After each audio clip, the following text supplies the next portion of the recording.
ดเวลาในการอบอุ่นร่างกายแล้วทั้งสองทีมก็แถวที่สนามสัมผัสมือ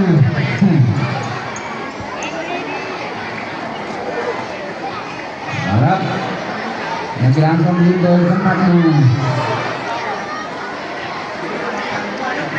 เราไปที่สุดท้ายครับรับควอเตอร์ไฟนอลใครชนะก็จะได้เข้าไปเล่นในรอบเซมิไฟนอลนะครับในช่วงภาคบ่ายนะครับ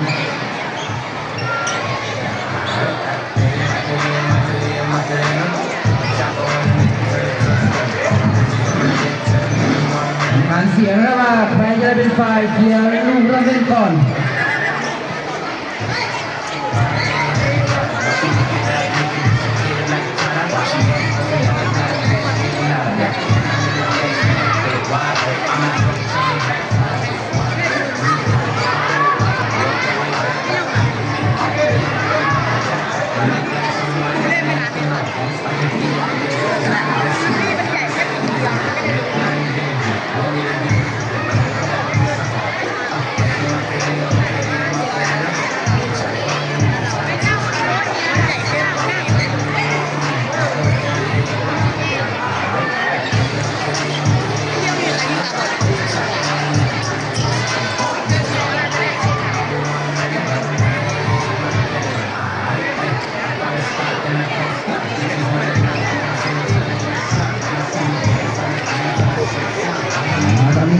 สองทีมกำลัง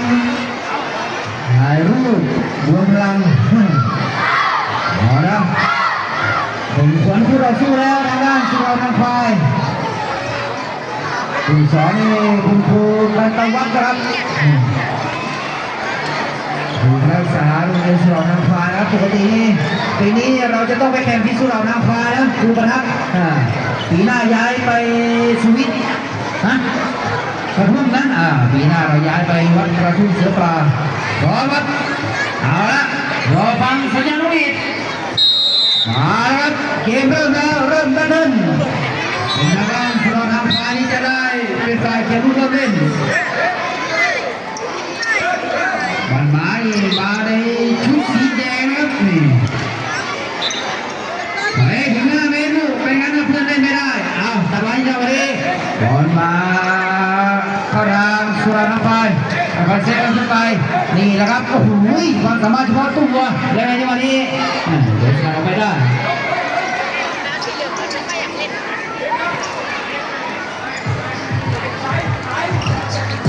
เอาดูครับนี่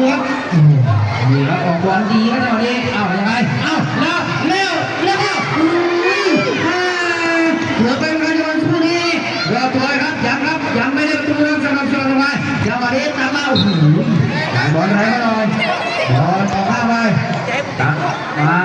ข้ามฟาดมาที่เล่นของบ้านมาไปเลี้ยงยิงโดนกันนักบอลก็ไม่ได้นี่ครับเอาบอลลงสวยจังหวะนี้แล้วก็ยังไงบ้านมาไปเสียบอลลงกลางสนามแล้วไงจังหวะนี้มาได้นะครับแก้ไขสถานการณ์ดีๆเลยดูจับตาผู้เล่นคนนี้ดีครับนี่ครับความสามารถความตัวครับสูงครับให้จังหวะทำทีม1-2แต่ว่าเกือบเป็นเหมือนกันครับโอ้โหเอาไอ้ยะเอามือประตูเ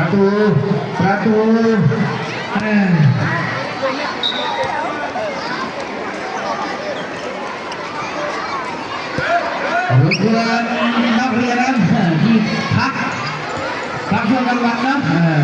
เราทำทุกคนเลยนะครับอย่านั่งคิดขอบสนามมากจนเกินไปนะให้พื้นที่นักกีฬานะครับให้พื้นที่นักกีฬาหน่อยกลับมาที่จังหวะนี้บอลมาเข้าทางสุราษฎร์ธานีครับยิงสวยจังหวะนี้ตัดเข้าไปแล้วก็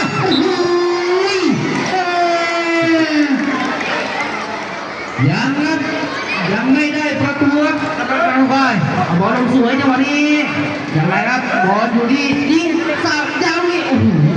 อยู่นะไป เ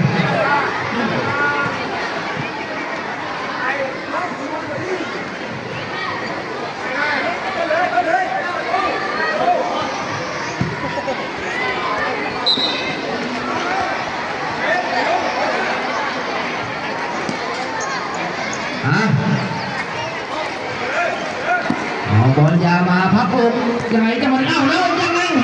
เกือบไปนะครับบอลคุณเซาเตอร์ออกบอลเร็วเลยหน่อยยังไงออกโอ้โหบอลย้อนหลังไปหน่อยนะเป็นทางด้านสุราบ้านม้าได้สมมุติเขาเล่นบ้านม้านัดมาจังหวะนี้ต่อข้ามไป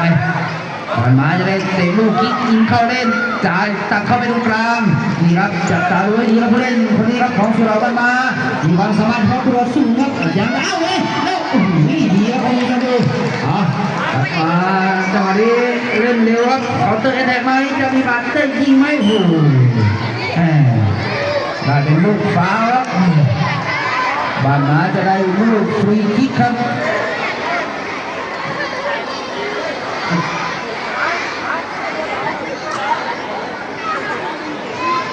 เดี๋ยวจะเล่นบอลสุดไหนครับโอ้โหปัดออกไปได้ครับได้ลูกพันเนอร์คิกโอ้โหมีการจะยิงมุมแคบเลยครับเมื่อสักครู่นี้สำหรับผู้เล่นสุดเราบ้านมาลูกพันเนอร์คิกครับนี่ครับพยายามชิงนี้ตัวโกครับ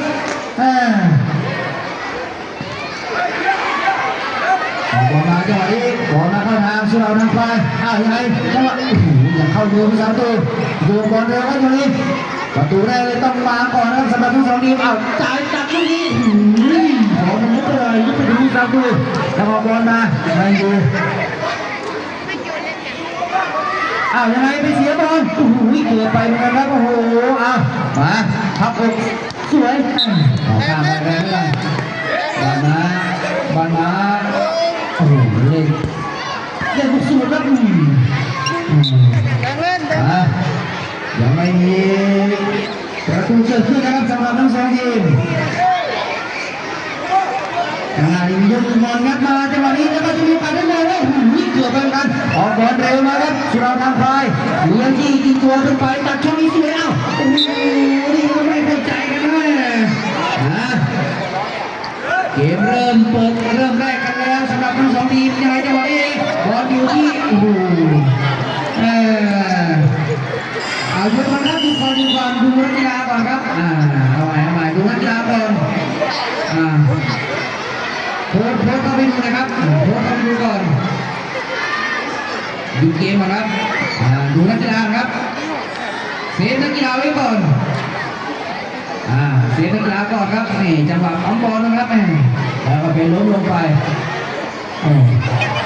เป็นแอคซิเดนต์นะครับเป็นแอคซิเดนต์สองทีมพยายามเล่นที่บอลแล้วนักกีฬาสองทีมไม่ได้มีเจตนาที่จะทำร้ายคู่ต่อสู้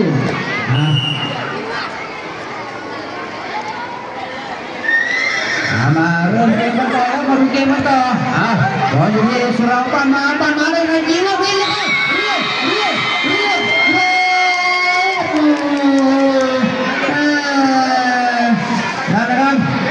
ขึ้นนำแล้วตอนนี้สุราบ้านมายังมีเวลาครับสำหรับสุราทางควายตั้งตอนนี้ต้องจุดไอ้หนูจะลองยิงไกลไหมแล้วก็ไปติดบอลออกข้างไปครับ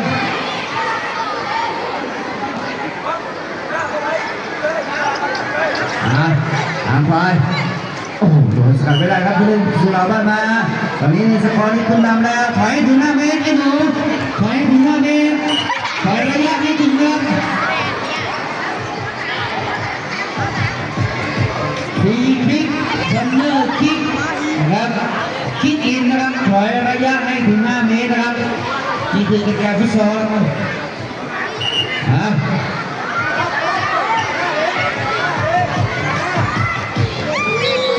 อยู่ต่อหลังไป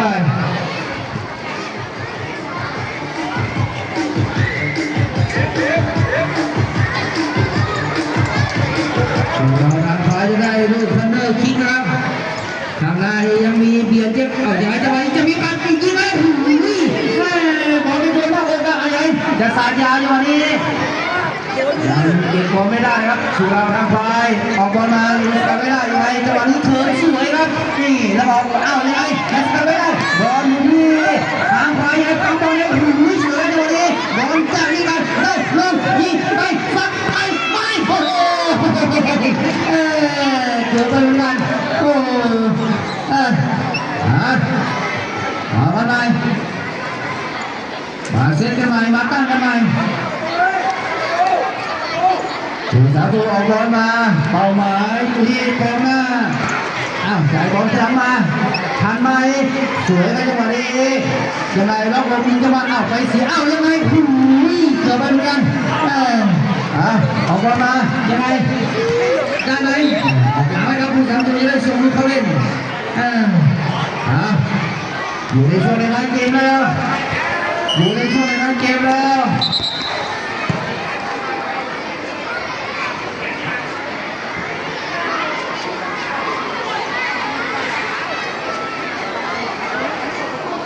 ใหม่ครับเล่นใหม่ครับ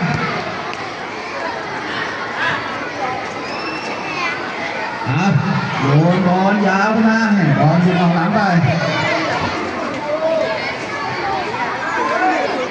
อยู่ในช่วงในท้ายเกมแล้วจะตามตีเสมอได้หรือไม่สำหรับสาวน้ำพายเหลือกี้ขึ้นมานี่ครับสวยในจังหวะนี้ทำทีม1-2สวยครับจังหวะยิงเลยเหลือไปกันมาดูจังหวะนี้จะมีโอกาสได้ยิงแล้วโอ้เหลือคนนึงแต่ครับผู้สาวดูได้หรือเปล่าจะไว้จังหวะนี้จะได้ยิงไหมแล้วก็ออกหลังเลยประตูออกมาเร็วแล้วก็ออกข้างไป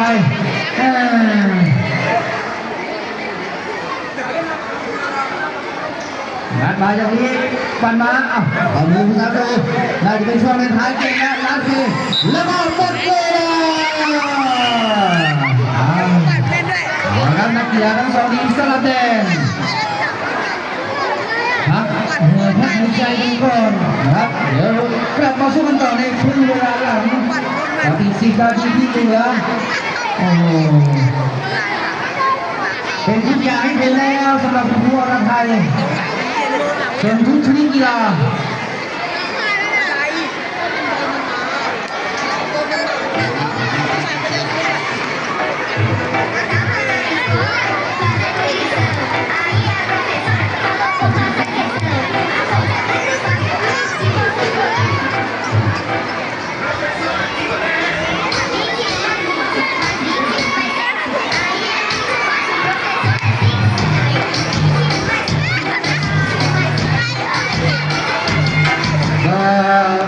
แจ้งไปยังผู้สอนนะครับกำชับนักกีฬานะครับในเรื่องของการสไลด์นะครับ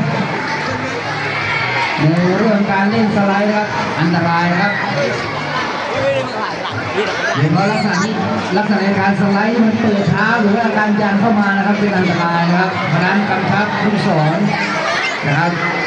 เน้นย้ำกับนักกีฬานะครับในเรื่องของการสไลด์นะครับอย่างที่เรียนให้ทราบนะครับเราไม่ใช่นักกีฬาอาชีพนะครับเราเป็นนักกีฬาสมัครเล่นนะครับเราเป็นนักกีฬาสมัครเล่นเพราะฉะนั้นถ้าเกิดเจ็บแตกหักขึ้นมานี่มันจะไม่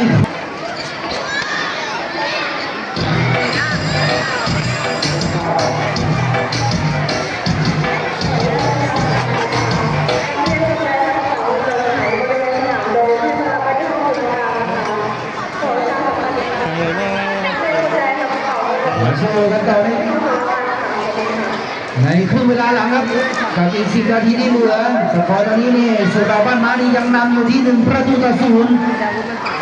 หรือว่าสกอร์นี่ก็ยังไม่ขาดนะครับยังไม่ขาดยังอุ่นใจไม่ได้นะอย่าชะล่าใจ อะไรก็เกิดขึ้นได้นะครับญี่ปุ่นโดนนำไปก่อน2-0ยังตามตีเสมอได้เลยนะครับนี่ครับเกือบไปเหมือนกันมาดูเกมมาต่อหลบสวยเลยจังหวะนี้แทงเขาช่องมายังไงทันไหมโอ้โหหัวมันแรงไปหน่อยครับออกข้างไปสาดยามาจังหวะนี้ก่อนมาก็ทางที่ชนไปตัดมาสวยจังเลยทันไหมยังคุมบอลอยู่แล้วก็ออกข้างไป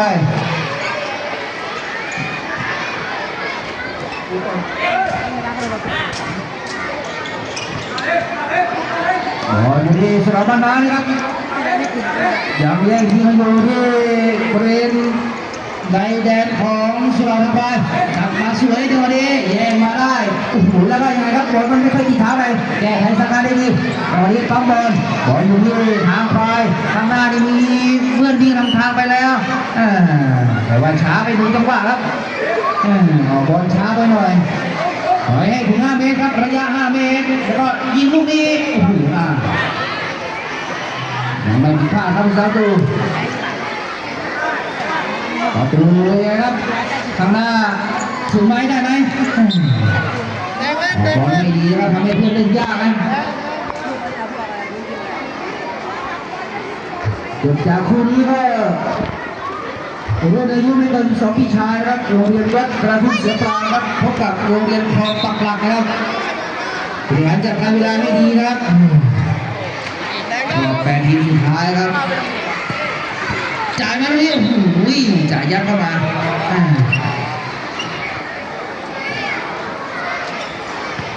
กลับมาที่ในสนามเป็นทางด้านสุราษฎร์บ้านมานะครับได้ลูกคอนเนอร์คิกงัดมาจังหวะนี้เข้ามือเพื่อรักษาตัวประตูบอลมาทันไหมโอ้โหเพื่อนยังไม่พร้อมที่จะเล่นนะครับเนี่ยออกบอลมือไปหน่อยบอลที่สุราษฎร์บ้านมายังไงจะเอาตัวรอดได้ไหมเนี่ยตัวจี๊ดไปแล้วโอ้โหนี่ครับ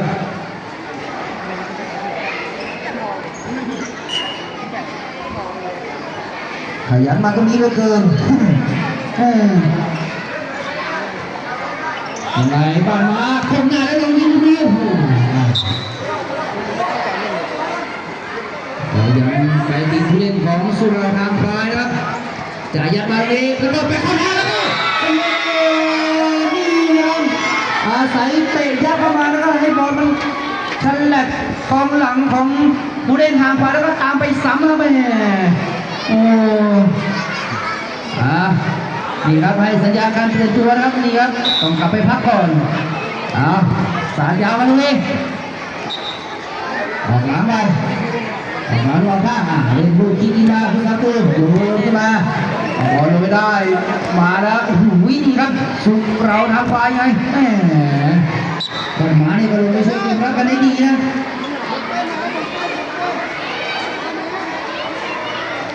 กลับมาที่สนามจ่ายยัดเข้ามาเรีย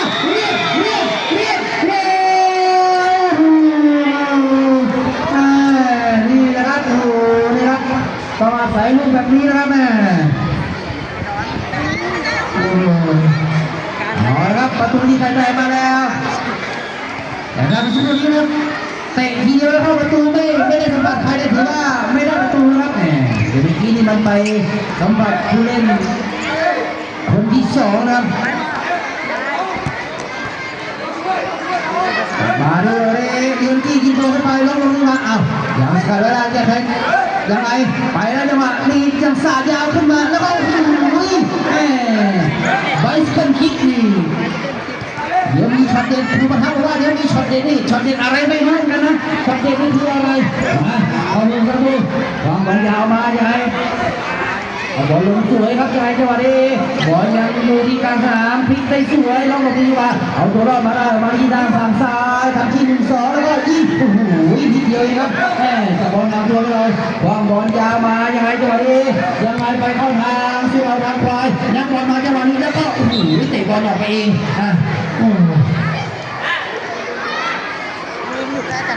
แล้วก็ใจเย็นเลยหนูใจเย็นน้ำมาเลยไกลเลยโอ้โห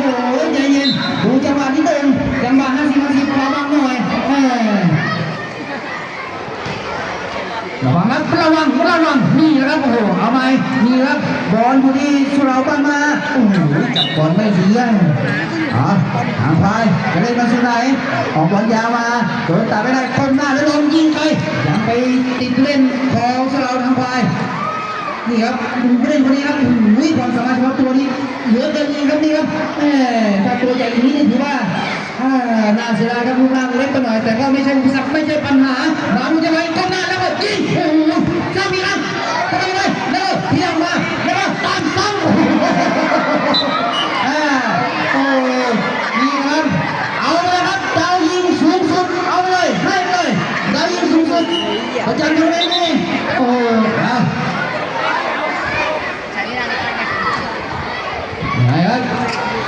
างพลายจะได้สูงเขาเล่นนัดบอลมาจังหวะนี้เอ้ยระวังนิดด้วยระวังเนี่ยอ้าวจังหวะนี้สับขาหลอกมันจะมาแล้วก็ยังไงบอลพุ่งหลังไปเองผู้รักษาโดยจะได้สูงเขาเล่นยังไงเป้าหมายนี่รออยู่ข้างหน้าแล้วผู้รักษาตัวของบ้านไม้ก็พยายามที่จะดึงเกมแล้วดึงเกมแต่จะดึงเกมนานมันคงเป็น4 วินาทียังไงจังหวะนี้บ้านมาจะได้สมบูรณ์เขาเล่นอีกครั้งหนึ่งนะครับจากลูกคิกอิน4 วินาทีเหมือนกันนะครับแล้วก็ออกข้างไปเป็นทางด้านสุราษฎร์ทางฝ่ายครับขอเวลาโน่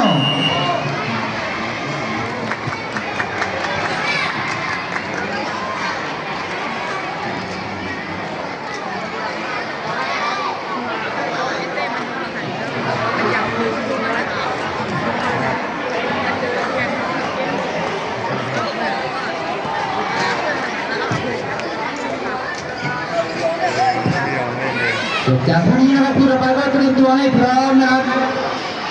โรงเรียนวัดกระทุ่มเสือปลาพบกับโรงเรียนคลองปักหลักนะครับรุ่นอายุไม่เกิน12 ปีชาย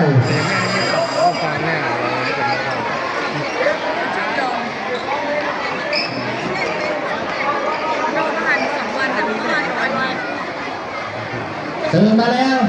แพ้ได้ไงตัดมาที่สนามยัดมาอย่างนี้สวยครับแม่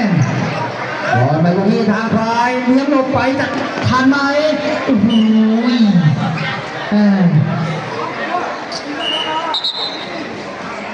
เล่นไม่ถูกครับเล่นไม่ถูก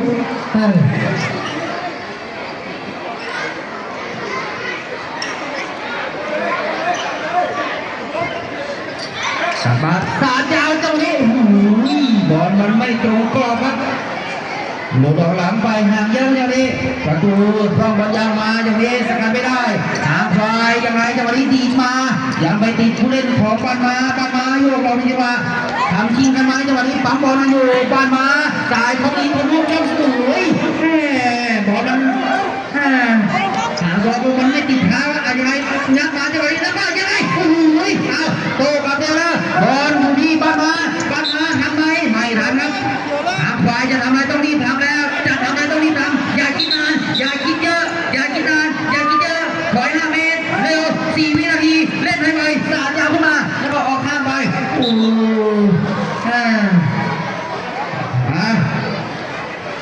มาเลยสุราษฎร์มาสาดยาวมาเข้ามือผู้สับดูส่งบอลเร็วครับต้องกล้าเล่นกล้าเลี้ยงกินตัวเข้าไปครับ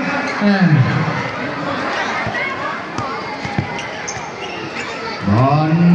ยังอยู่ที่ยังไงจังหวะนี้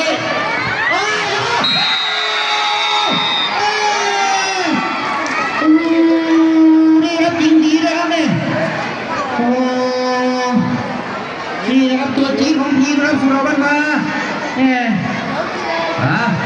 ต่ออยู่ในช่วงท้ายเกมแล้วจะลองยิงไกลไหมขึ้นมาเลยก็ยังไปตีครับระวัง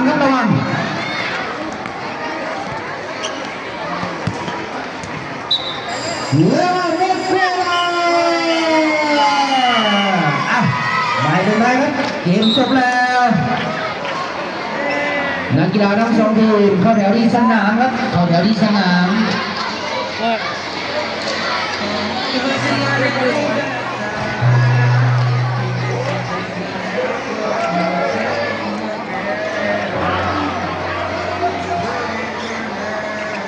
ล้วเขาเปิดเพลงเนี่ยตอนเล่นนะดูไม่ของใครเลยแ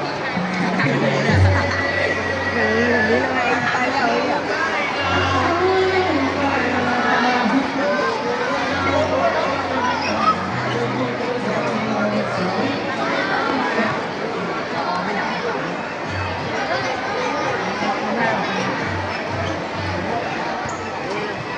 ดูเยี่ยมกว่ามันจะหลุด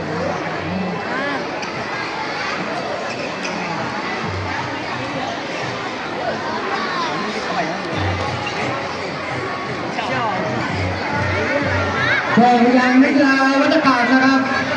ถ้าใครมีปัญหาปรับแผลนะครับไม่ต้องเล่นครับเดี๋ยวกลับโรงเรียนเลยกลับก่อน